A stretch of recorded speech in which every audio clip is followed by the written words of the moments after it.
Bonjour, bonsoir, éteignez les lumières, mettez-vous dans une toute petite ambiance, on va encore parler de films d'horreur.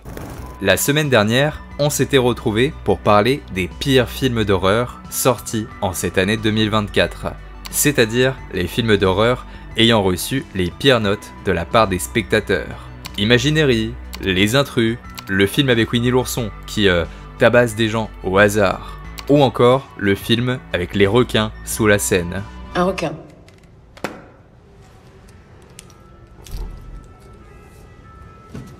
Un requin dans la Seine. Et cette fois-ci, il est temps de faire l'inverse, avec les films d'horreur ayant reçu les meilleures notations. Tu aimes les films d'horreur? Quel est ton préféré? Oh, je sais, Space Jam avec Michael Jordan et Bugs Bunny. C'est pas un film d'horreur. Pour ce faire, et dans le but d'être le plus objectif possible, je vais me fier non pas à mes goûts personnels, mais plutôt aux avis Letterboxd, en classant les films par ceux qui ont reçu les meilleures notes. Je vous ai également demandé sur mon Instagram votre film d'horreur préféré de l'année, et bien évidemment, on fera le bilan de tout ça en fin de vidéo. C'est parti pour les meilleurs films d'horreur de l'année 2024, c'est extraordinaire.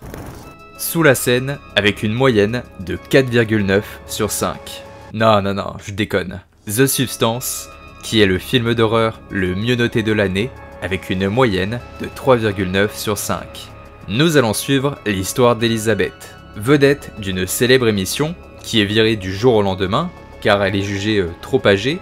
Vous connaissez l'industrie hollywoodienne. Have to give people what they want. That's what keeps the shareholders happy. And people always ask for something new. Renewal, it's inevitable. Un mystérieux laboratoire lui propose alors de recevoir la substance, un produit révolutionnaire lui permettant de se transformer en une version améliorée d'elle-même. Évidemment, ça va déraper et avoir des conséquences assez inattendues.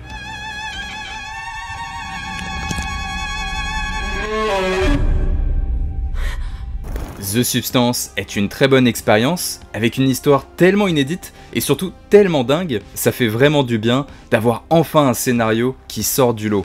Et toujours confondu d'ailleurs, je comprends totalement que le public a été séduit. Il y a des scènes inoubliables, une réalisation extraordinaire, des messages sur le corps et la pression liés à l'image corporelle tellement intéressants et surtout tellement actuels dans nos sociétés. J'ai bien aimé, mais j'ai juste bien aimé. C'est pas le genre d'expérience qui me touche le plus, au niveau de mon petit cœur. J'ai du mal avec l'acte final, que je trouve trop extravagant. Pendant plus de 2 heures, on nous construit un univers fictif crédible et cohérent, et tout d'un coup, t'as l'acte final qui paraît détruire tout cela, en allant à mon sens beaucoup trop loin. Comme si les messages du film prenaient le pas sur la cohérence de l'univers et de l'histoire, et que lors de sa conclusion, le film ne voulait plus du tout, mais alors plus du tout être subtil.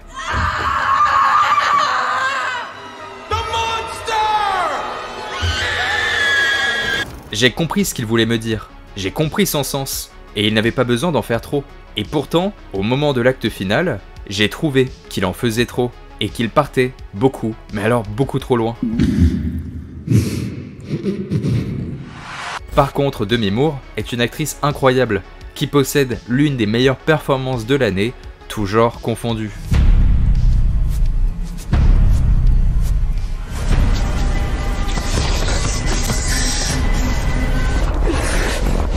Et même si je suis pas aussi dithyrambique que tout le monde, je suis obligé de saluer l'expérience, parce que pour moi, un film d'horreur, ça doit être déroutant. Ça doit proposer des choses qu'on n'a pas l'habitude de voir. Parce qu'avec le genre horrifique, on peut envisager tout un tas de sujets que d'autres genres ne peuvent pas aborder. Là, on peut envisager des sujets qui sont matures, des sujets qui sont terrifiants. On peut creuser dans la psychologie humaine, dans les peurs, dans tout un tas de sévices également. On peut aborder des sujets difficiles que les autres genres n'aborderont jamais. Et justement, The Substance, c'est le genre de film qu'on n'a pas l'habitude de voir, surtout au cinéma. Genre sur grand écran, c'était encore plus déroutant. Donc même si j'ai quelques réticences, et que je vois dans le film tout un tas de défauts que, visiblement, ça ne dérange pas du tout la majorité d'entre vous, parce que vous êtes beaucoup, mais alors beaucoup à l'apprécier, bah malgré tout ça, je suis obligé de saluer l'expérience, parce que dans sa forme, dans sa proposition, et je dirais même, et je vais aller loin, dans son âme profonde, c'est un véritable film d'horreur.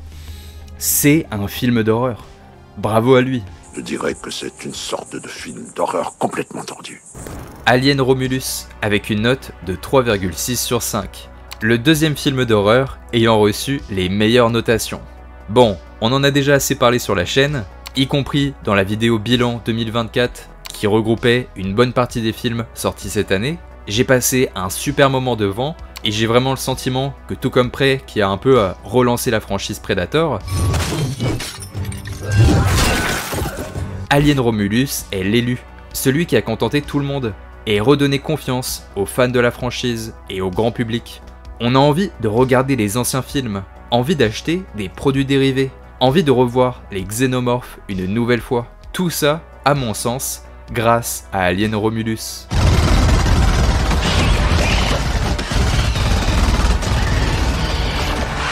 Longlegs, possédant une note de 3,4 sur 5. C'est pas assez. C'est mon film d'horreur préféré de l'année. Viens rencontrer ma femme et ma fille. Monsieur, est-ce que je suis obligée? Ouais. Longlegs est un mélange de genres, entre le thriller psychologique et l'horreur. Nous allons suivre une enquête criminelle autour d'une série de meurtres mystérieux, commandités ou effectués par une personne se prénommant Longlegs. Longue jambe en français. Je trouve ça terrifiant, puisque si elle se prénomme Longlegs, c'est parce que les enfants lui arrivent au niveau des jambes, et que le tueur doit se baisser pour leur parler. Il y a aussi une autre signification un petit peu plus métaphorique, et liée à l'héroïne principale, mais ça serait du spoiler si on commençait à rentrer dans les détails. Oh, la voilà enfin. Gardez à l'esprit que Longlegs, ce n'est pas une simple enquête policière et c'est tout, il y a plein d'autres surprises, et surtout à un moment donné, on va dire à partir de la moitié, tu te rends compte de la direction qu'ils vont prendre. Ils vont vraiment faire ça? Est-ce qu'ils sont en train de faire ça? Est-ce que cette histoire part dans ce monde imaginaire qui est en train d'être constitué? Bah ils le font. Et c'est à partir de là que, d'un film extrêmement simple, on a une seconde couche qui se dévoile et qu'on a tout un univers qui se crée. C'est magnifique Longlegs. Et je trouve que dans leur façon de faire, ils ont été très intelligents parce que le film t'attire avec Nicolas Cage, qui est un acteur qui parle à beaucoup de personnes, et le film t'attire également avec ce côté un peu thriller psychologique, voilà, d'une enquête policière où on va pourchasser un tueur en série un peu mystérieux, ce côté très rationnel, et en ce moment, depuis tout un tas de séries comme Dahmer, mais aussi tout un tas d'éléments qu'on a sur internet, il y a quand même une profonde fascination pour les tueurs en série, il y a cette fascination pour les enquêtes policières un tout petit peu morbides où on pourchasse un tueur avec tous ces tableaux géants où tu commences à avoir des photos, des cartes, etc. Voilà, vraiment créer ce côté un peu profiler qu'on aime tous. Le film t'attire avec ces différents éléments, et il va te donner une sucette un peu inattendue en bouche, il va te donner quelque chose que t'as pas l'habitude de manger, et je trouve que c'est vraiment innovant. C'est cool de t'attirer avec un simple concept et te donner quelque chose d'autre qui te fait que tu ressens une énorme surprise en toi. En tant que spectateur, c'est plutôt agréable. Je m'attendais à quelque chose de très rationnel. Et progressivement, le spectateur se pose la question de savoir si le fantastique est présent, ou si au contraire il n'est pas présent et qu'on se fait simplement de fausses idées. J'ai trouvé cette ambiguïté plus qu'intéressante. Certaines cultures se servent des poupées dans des rituels de magie pour contrôler les gens. Alors il tue les victimes avec une poupée qu'il active grâce à quoi? Une télécommande? Longlegs n'est qu'un homme, Harker. C'est pas un sorcier. Sans parler de ses nombreuses qualités, jeu d'acteur, réalisation, atmosphère, ambiance, jeu de lumière, réplique. Allons boire un verre. Vous allez devoir m'excuser. Il est tard et je ne bois pas. Ouais, c'est vrai, tu bois pas. Ben moi je vais boire. Et surtout, Nicolas Cage, incarnant la figure mystique de Longlegs, qui, tout comme Demi Moore dans The Substance, livre l'une des meilleures performances de l'année. Papa! Y a le monsieur dégoûtant qui est revenu! L'actrice principale du film est aussi incroyable, mais voilà, je suis obligé de mettre en avant Nicolas Cage, car il représente pour beaucoup d'entre nous notre oncle spirituel, surtout quand il hurle. Détruisez-moi! Longlegs m'a mis à terre. C'est le genre de film que j'aurais adoré réaliser, que j'aurais adoré faire. Un mélange de genres et d'influences qui donne pourtant quelque chose de profondément unique. Et personnellement, je sais qu'il va me suivre pendant encore pas mal de temps. Dans 10 ans, je sais pertinemment que je vais me le relancer. Et rares sont les films qui réussissent à me faire ressentir ce genre de choses. L'un des derniers, c'était par exemple Last Night in Soho, que j'aime de tout mon cœur. Et dans un autre genre, Mad Max Fury Road. Bon là, on est clairement dans un style radicalement différent, vous me l'accordez. mais dans une atmosphère qui est un tout petit peu plus proche, la saison 1 de True Detective, une enquête policière presque Lovecraftienne, qui est sans doute l'une des séries que j'ai le plus regardé de l'ensemble de mon existence. Je sais pas combien de fois j'ai relancé la première saison de True Detective, mais c'est une sacrée dinguerie, et encore aujourd'hui, elle me hante complètement. Et comme dans beaucoup de rêves, il y a un monstre qui arrive à la fin.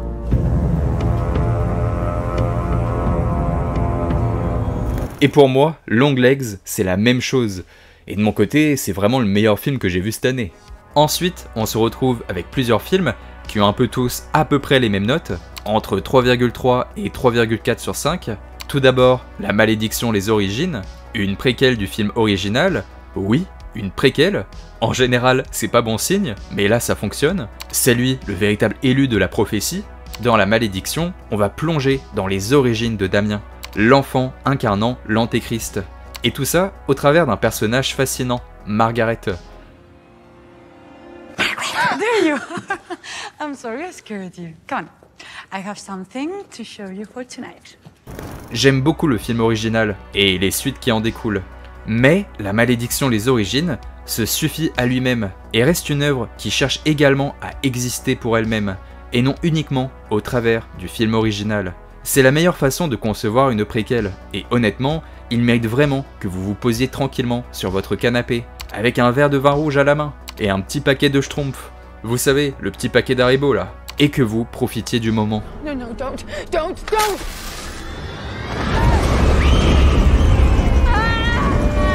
Alors ensuite, c'est Hérétique, noté 3,4 sur 5, et il y a aussi Speak No Evil, ouais, l'accent anglais est toujours aussi dégueulasse, qui est quant à lui noté 3,3 sur 5, mais malheureusement ces deux films, je les ai pas vus, donc n'hésitez pas à me dire ce que vous en avez pensé dans l'espace commentaire. Contrairement à I Saw de TV Glow, noté 3,5 sur 5. Vous êtes beaucoup à ne pas l'avoir vu, et en même temps, il n'a pas fait grand bruit en France. C'est une expérience presque expérimentale, et tout comme The Substance qui possède ses propres messages, I Saw de TV Glow existe pour nous poser des questions et qu'on y réponde tous dans notre petit esprit. Nous allons suivre l'histoire de deux amis qui sont obsédés par une série télévisée.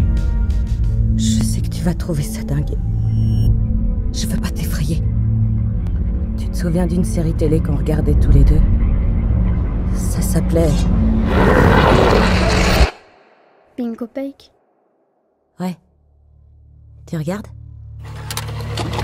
Ils sont tellement obsédés qu'au fur et à mesure de l'histoire, la distinction entre réalité et fiction devient de plus en plus difficile, et nos personnages se perdent progressivement au cours de leur existence. On est plus sur une histoire psychologique, un peu à la Donnie Darko, que sur un véritable film d'horreur, et en termes de décor et de réalisation, c'est l'un des plus beaux films de l'année. Je peux faire un petit condensé comme ça, rien que pour le plaisir. Il vous suffit simplement de mettre pause, et vous pouvez faire une capture d'écran des 3/4 des plans du film pour en faire de véritables fonds d'écran. C'est une expérience à découvrir. Vraiment, c'est un film à voir, et un peu comme quand vous allez à EasyCash, je sais pas s'il y en a encore qui font ça, mais quand vous allez à EasyCash et que vous regardez le bac des DVD d'occasion, des Blu-ray 4K, etc., et que vous trouvez un film que vous connaissez pas, vous vous fiez à la jaquette, vous vous fiez au résumé qui est derrière. Et faut faire à peu près la même chose avec I Saw de TV Glow. Vous savez pas dans quoi vous vous lancez, vous êtes séduit par l'imagerie, les quelques visuels qui vous ont été donnés, vous savez pas à quoi vous attendre, et vous le lancez. Et c'est là qu'il va y avoir une surprise. Et pour moi, c'est typiquement le genre de film qui aurait cartonné en vidéoclub, avec cette affiche un peu mystérieuse, avec ces quelques photos encore une fois qui, je trouve, sont plutôt séductrices. Et là, si vous êtes réceptif à la chose, vous allez vous prendre une giga claque. Parce que le film n'est pas simplement beau, il attise pas simplement la curiosité pour simplement attiser la curiosité, c'est bien plus que ça. Il nous délivre une expérience qui est profondément intelligente, avec tout un tas de constructions narratives que j'ai rarement vues dans d'autres films, pour être honnête avec vous, en tout cas avec ce genre de thématique. On en revient donc à ce que je disais au tout début, quand vous allez à EasyCash et que vous prenez un DVD en vous fiant à la jaquette, c'est une chance sur deux. Vous pouvez tomber sur une excellente surprise, mais également sur une mauvaise surprise. Et lorsque vous tombez sur une surprise, un film qui vous marque, ou du moins un film qui est une expérience relativement satisfaisante, vous êtes content, parce que vous avez obtenu une surprise qui était plutôt inattendue. Et avec I Saw de TV Glow, faut faire la même chose. Alors il y a aussi ce risque que vous soyez pas du tout réceptif à la chose, parce que c'est un film qui est pas forcément facile à aborder, mais si vous réussissez à rentrer dedans, à comprendre l'ensemble de ces thématiques, je vous promets qu'il va vous fasciner et que ça va être une excellente surprise. Et encore une fois, en tant que spectateur, obtenir une surprise, c'est la meilleure des choses au monde. Smile 2, avec une note de 3,3 sur 5. La suite de Smile, premier du nom, qui était déjà une très bonne surprise. Oli ? Nous allons retrouver notre entité démoniaque au sourire, qui cette fois-ci va poursuivre une superstar de la musique, Sky Riley. Je m'appelle Sky Riley et vous me connaissez peut-être grâce à mes chansons. Je suis désolée d'utiliser mon dernier disque pour ça, mais croyez-moi, j'ai plus le choix. Je peux plus le supporter, j'y arrive plus. Ils sont partout. Je vois des sourires terrifiants partout. C'est beau, avec des scènes marquantes, même si de mon côté, je trouve toujours que les possédés sont moins effrayants que dans le premier. Cette petite fille-là, je suis désolé, mais j'arrive toujours pas à la prendre au sérieux. L'univers musical est bien exploité, et la fin est bien plus que marquante. Vous avez vu la mort en face. Maintenant, ça vous poursuit. Et s'il y a bien un seul film sur lequel je n'aurais pas parié, c'est bien celui-ci. Et là, je suis en train de regarder les notes et je suis en train de regarder les retours. Bah, vous êtes quand même nombreux à l'avoir bien aimé. Ouais, j'ai l'impression que Smile, c'est un peu en train de devenir une sorte de franchise beaucoup plus crédible qu'auparavant. Et c'est cool en vrai. En vrai, c'est plutôt cool parce que si tu m'avais dit que cette franchise-là, avec de simples sourires, tu sais, genre, en plus avec la publicité sur TikTok, etc., bah, que ça allait devenir crédible et que ça allait devenir de véritables films d'horreur qui sont plutôt bons et riches en qualité, avec un réalisateur d'ailleurs qui est là depuis le premier opus, qui est vraiment très talentueux. Encore une fois, j'aurais pas parié là-dessus, mais vraiment jamais. On aurait dû, on serait devenu millionnaire. Smile 2 prouve qu'on peut faire des films d'horreur populaires, intelligents, sans pour autant prendre ses spectateurs pour des cons ou pour un public facile. On aime tous les films d'horreur profonds, avec des messages, des nouveautés, des choses déroutantes et parfois même violentes.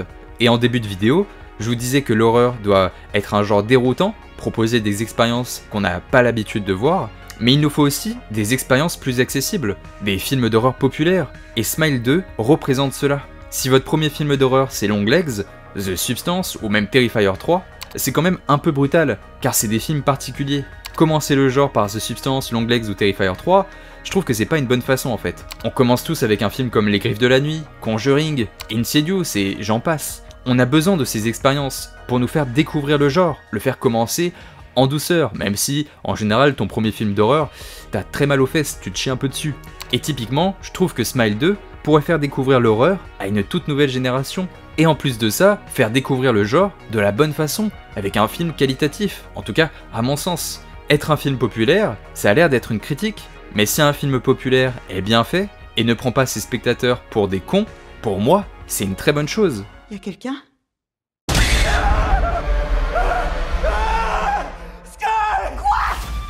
Non, non, non, lâche-moi! Quoi ? Qu'est-ce qu'il y a ? Non, lâche-moi!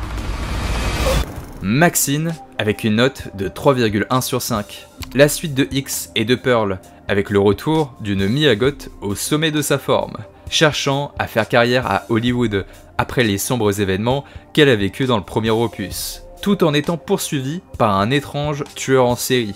Va-t-elle connaître un destin heureux ou va-t-elle suivre la même trajectoire de vie que le personnage de Pearl? C'est tout l'objectif et le sens de Maxine.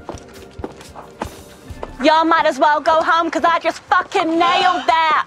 Et vous êtes nombreux à avoir apprécié Maxine, mais de mon côté, c'est une immense déception. Ça nous a été vendu comme la conclusion de l'histoire. Après X et Pearl qui sont, soit dit en passant, de très bons films, c'est même pas des films qui sont très bons, c'est des films qui sont presque parfaits, qui ont vraiment des scènes légendaires. C'est des films qui ont marqué la décennie. Je pense qu'un peu comme on parle toujours de It Follows, Hérédité et j'en passe et des meilleurs, bah dans 30 ans, on parlera encore de X et de Pearl. En tout cas, j'ai ce sentiment et c'est ce qui est en train de ressortir. Il y a plein de gens qui ont découvert ces films en retard, il y a des gens qui les ont vus Day One et qui ont adoré, il y a plein de gens qui les ont vus en retard, plusieurs années après leur sortie, et quand bien même ils se sont dit « mais c'est extraordinaire, pourquoi j'ai mis autant de temps à les regarder ?» C'est des films qui sont vraiment impressionnants. Bref, Maxine passe après des films qui sont extraordinaires, et on nous dit que c'est la conclusion de cette histoire. En plus, c'est cette question-là qui est au centre de tout. Est-ce que Maxine va finir comme Pearl? Est-ce qu'elle va réussir au contraire à connaître un destin absolument extraordinaire? Il y a toutes ces questions, toutes ces interrogations, avec le personnage de Maxine qu'on aime depuis la sortie du film X. Bref, il y avait vraiment toutes les étoiles qui étaient alignées pour nous fournir une conclusion absolument ahurissante. Bah la conclusion, elle est pas dingue. Et c'est pas que c'est pas dingue, le film est bon, mais il est juste bon. Et pour moi qui attendais l'apothéose, parce qu'encore une fois c'est la conclusion d'une histoire, c'est la fin d'une trilogie. C'est comme si Harry Potter 7 était mauvais. Tu fais pas 6 films absolument incroyables avant pour nous fournir quelque chose qui soit un flop au moment du dernier film, ou pour nous fournir juste un film qui soit passable. Et bah pour moi, Maxine, c'est exactement ce qui s'est passé. On a eu un film X qui nous faisait monter la barrière, on a eu ensuite un film comme Pearl qui faisait encore plus monter la barrière, on était au sommet de la montagne, manquait juste la conclusion et là ça y est, on atteignait l'espace, et puis Maxine arrive, et bah bam.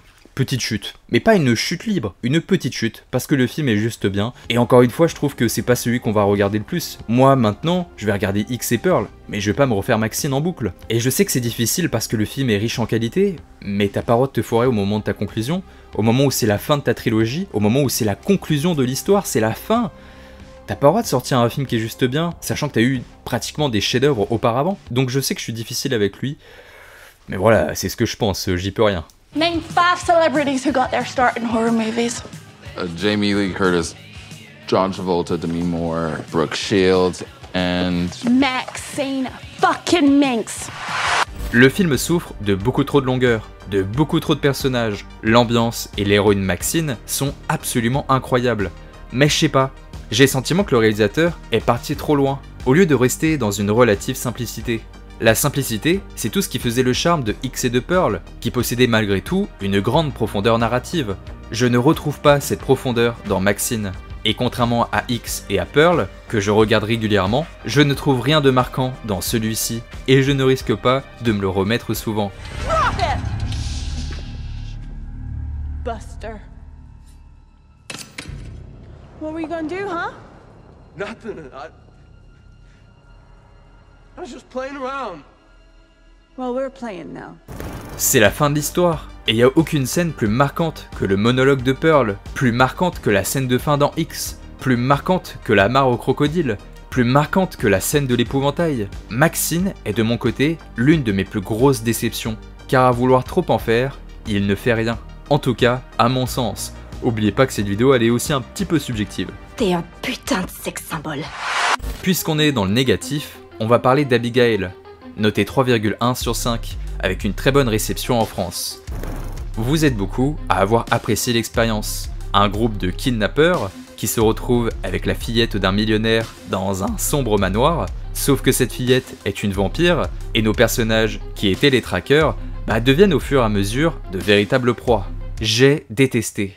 Pourtant, c'est la même équipe que Scream 5, Scream 6, et surtout que Wedding Nightmare. Wedding Nightmare, qui est pour moi l'un des immanquables de ces dernières années. Qu'est-ce qui est écrit, jeune fille? C'est écrit cache-cache. Est-ce qu'on va vraiment jouer à cache-cache? Est-ce que tout va bien? Mais là, j'ai juste l'impression de me retrouver devant un sous-produit, un sous-Wedding Nightmare. On est enfermé dans une vaste demeure, avec en plus un vampire qui danse avant de vous buter pour faire des clips TikTok.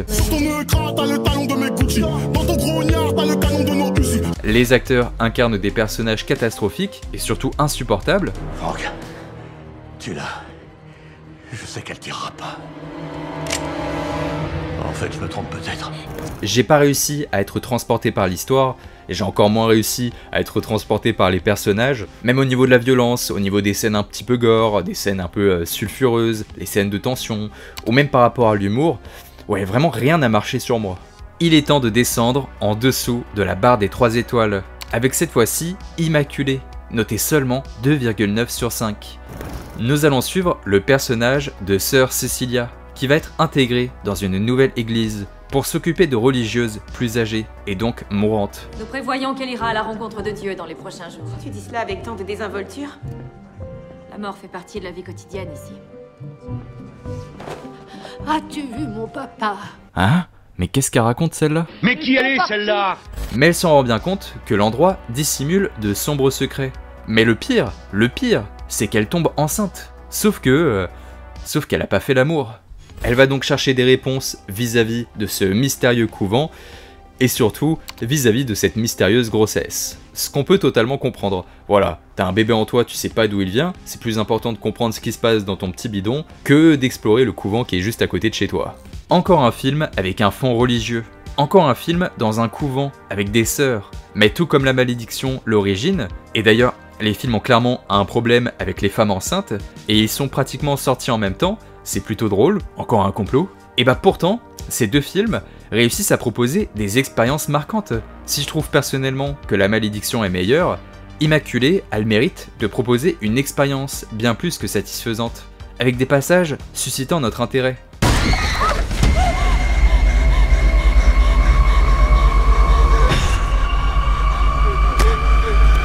Mention spéciale à notre héroïne, incarnée par l'actrice Sydney Sweeney, qui est vraiment talentueuse. Qu'as-tu à dire pour ta défense? Dieu vous châtiera tous. Et enfin, on termine par le meilleur, le petit Terrifier 3. Putain mais, il est tellement sexy aujourd'hui là. Noté seulement 2,9 sur 5, alors que pourtant, il mérite cette note. Mais enfin bref. Bon, vous savez que je suis pas du tout objectif avec cette saga, que j'ai toujours défendu au plus profond de mon âme.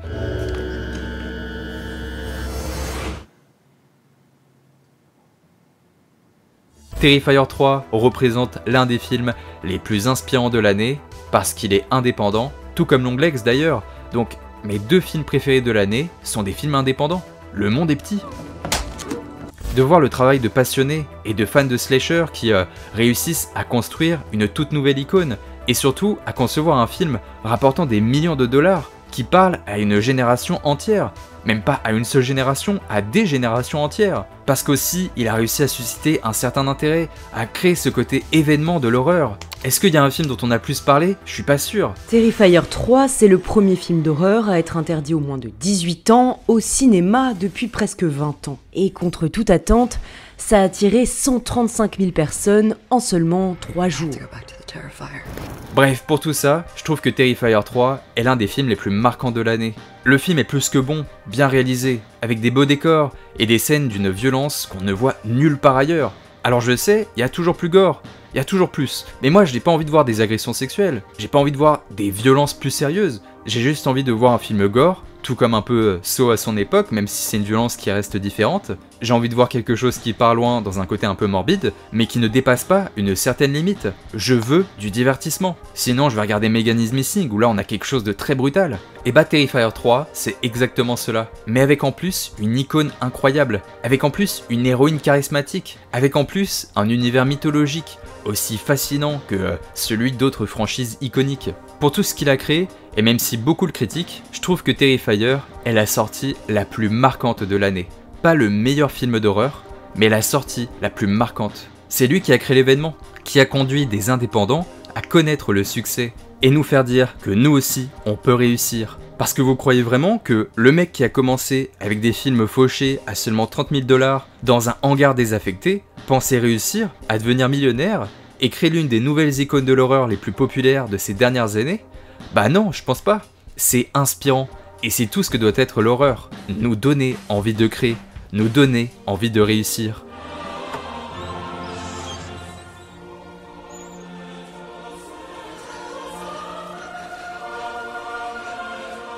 Voilà l'ensemble des films les mieux notés de l'année et dont les retours sont plutôt dithyrambiques. Personnellement, mes deux films d'horreur préférés de l'année, je mettrais en première position Longlegs et en deuxième position, je mettrais Terrifier 3 quand même. Et au-delà d'être objectif, au-delà de faire ce discours un peu bateau, évidemment qu'on a tous des ressentis différents, tout le monde est fasciné par tel ou tel élément qu'on va retrouver dans tel ou tel film. Bref, on a tous un rapport différent par rapport avec les films qu'on a grandi, par rapport au genre qu'on affectionne, etc. Mais même au-delà d'être objectif ou non, j'ai le sentiment que Longlegs et Terrifier 3, bien plus que les avoir appréciés, c'est des films qui vont me suivre encore pendant longtemps. C'est des films qui dans 10 ans, je sais que je vais encore les regarder. Tu vois, je pense qu'on est beaucoup à ressentir cela devant certains films. Moi c'est comme ça que je les mets dans mon classement à la fin de l'année, c'est de savoir s'ils vont me suivre pendant encore longtemps, c'est de savoir si dans 10-15 ans, je pense encore les regarder. Et là, je suis persuadé, et là, j'ai qu'une envie, c'est d'avoir les Blu-ray et de les regarder en boucle. Tu vois, de me faire une session tous les ans où je vais me mater pour Halloween, le 31 octobre, je vais me faire d'abord Longlegs et je vais terminer ma soirée par Terrifier 3. C'est des films qui vont me suivre encore pendant longtemps. Et c'est trop bien d'avoir cette sensation-là, tu vois, d'avoir vraiment ce film que tu vas mettre dans ton étagère, dans ta petite collection, le ressortir de temps en temps, d'être trop content d'avoir le coffret collector, etc. J'ai envie d'obtenir les objets, j'ai envie d'avoir des choses en rapport avec ces films, j'ai envie de regarder les bonus, j'ai envie de m'intégrer avec eux comme si j'étais avec l'équipe technique en train de les tourner. C'est des films qui me fascinent. Et au-delà d'avoir des défauts, parce qu'évidemment, j'ai parlé en bien de ces films, de Terrifier 3, de Longlegs, mais ils ont quand même des défauts. Mais malgré ces défauts, qui sont parfois plus importants pour certains que pour d'autres, putain, je les aime tellement ces films. Et je suis tellement content d'avoir eu cette année-là, d'avoir vécu en cette année 2024, parce que j'ai vu des expériences absolument dingues. Voilà, je suis juste trop content. Je suis trop content de vivre à une époque où il y a ces films qui sortent. Et c'est rare qu'on dise ça, tu vois. Dans les dernières années, on disait vraiment que le genre horrifique il peinait à se renouveler, qu'on était loin du fameux âge d'or. Et même en dehors de ça, le cinéma a connu une telle crise. Et maintenant de voir que les gens vont quand même en salle, qu'on a des gros succès en France qui sont en dehors de tout un tas de films un peu traditionnels qui cartonnent au box-office, qu'on a vraiment des films un peu plus underground qui réussissent à fonctionner et à connaître un véritable succès financier. Je suis tellement content. Tu m'aurais dit en début d'année que Longlegs et Terrifier 3, en termes du genre horrifique, ça allait être parmi les plus gros succès de l'année, des films indépendants, parce qu'en plus de ça, c'est le cinéma indépendant dont je parle énormément. Quand je parle de Terrifier 3, je mets évidemment en avant le fait que c'est un film indépendant et qu'il faut pas l'oublier. Longlegs aussi, c'est pareil. Quand tu vois le film, t'as pas l'impression de voir un film indépendant, t'as l'impression de voir un film qui a coûté extrêmement cher. Ce genre de proposition, c'est tout ce que j'aime, et je veux que ça continue. J'espère que vous avez profité, et j'espère avoir assez profité également. Mais je retiens aussi Alien Romulus, ISO de TV Glow, La Malédiction, L'Origine. 2024 est une année absolument dingue, avec de nombreuses sorties qualitatives, et possiblement des films qui vont devenir cultes pour de nombreux spectateurs. Oh merde.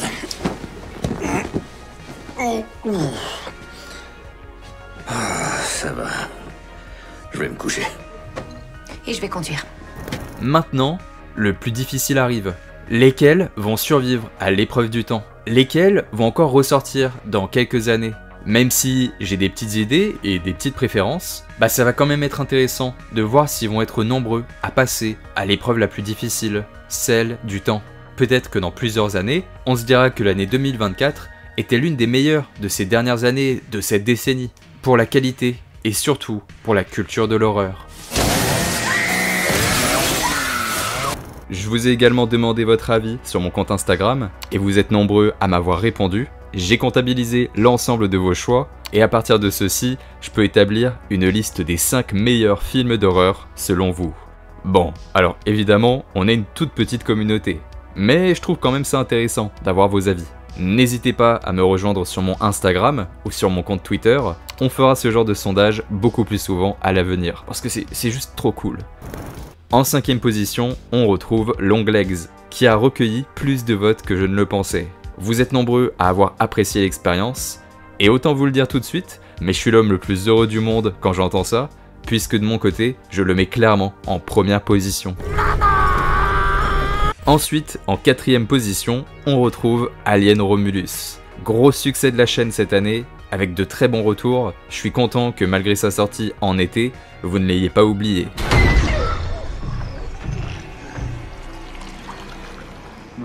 3ème position, on se retrouve avec Smile 2. Une sortie récente, et même si je suis assez surpris de le retrouver aussi haut dans le classement, bah c'est pas illogique. Il y a beaucoup de scènes marquantes, et malgré ce qu'on dit, en 2 films, la saga utilise vraiment bien son concept au sourire maléfique. 2ème position, The Substance. Bon, celui-là, vous vous en doutiez qu'il serait plutôt haut dans le classement. Le truc avec The Substance, c'est qu'on a un réel sentiment de nouveauté. Le sentiment de découvrir une histoire unique. Et plus de films d'horreur ou de genre devraient emprunter cette direction. La nouveauté et l'audace, cela peut fonctionner. Et ce film nous le prouve complètement. You are the Matrix. Everything comes from you. And everything is you. Et en première position du meilleur film d'horreur de l'année, selon vous, avec une écrasante majorité des votes, attention, suspense, Terrifier 3, évidemment. Déjà parce que le genre du slasher, cela vous touche et que c'est sûrement le sous-genre de l'horreur le plus populaire. Et surtout, on se demandait tous, mais comment ils allaient faire mieux que le 2 ? Et ce petit bâtard de Damien Léon, donc le réalisateur, il a réussi. Pour beaucoup d'entre nous, Art est devenu l'une de nos icônes favorites. Et nous avons tous qu'une hâte, c'est de retourner au cinéma pour connaître la suite de cette histoire. Et comment il ira encore plus loin dans la violence, si c'est possible. Merci pour vos votes, vraiment vous êtes tous gentils, il y en a même qui ont répondu par des blagues, c'est vraiment trop drôle. Vous êtes des personnes incroyables, et vraiment, je vous remercierai jamais assez pour tout ça. Prenez soin de vous mes amis. Eh bien écoutez les amis, j'espère que vous avez passé un bon moment en notre petite compagnie. Si c'est le cas, vous connaissez la propagande de YouTube, n'hésitez pas à vous abonner, liker, partager, enfin bref. vous connaissez ces fameux codes de YouTube, mais ça permet de soutenir la chaîne évidemment. Et surtout, n'hésitez pas à me dire en commentaire quel est pour vous le meilleur film d'horreur qui est sorti cette année. Et là ça va être intéressant parce qu'on va pouvoir débattre, on va pouvoir essayer de faire une sorte d'échantillonnage par rapport aux personnes qui sont là sur la chaîne évidemment.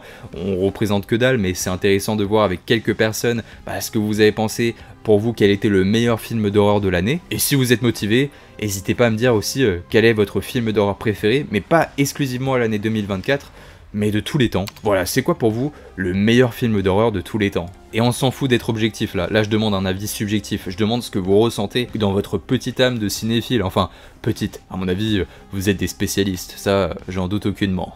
Bref, moi et mon petit pote Billy, on vous fait de gros bisous à la fois sur la fesse gauche et sur la fesse droite, et on laisse l'arrêt des fesses pour la personne qui partage ou partagera votre vie à l'avenir, parce qu'on vous souhaite du bonheur, c'est tout ce que vous méritez. Voilà, j'espère vraiment que vous avez passé un bon moment, de gros bisous les amis, profitez de vos proches, de vos familles, de vos copains, de vos copines, de tout le monde, voilà, juste passez un bon moment, et surtout le soir, lorsqu'il est 2h du mat, regardez des films d'horreur qui font très peur. C'était mes Romains, de gros bisous, mouah, merci pour tout, ciao.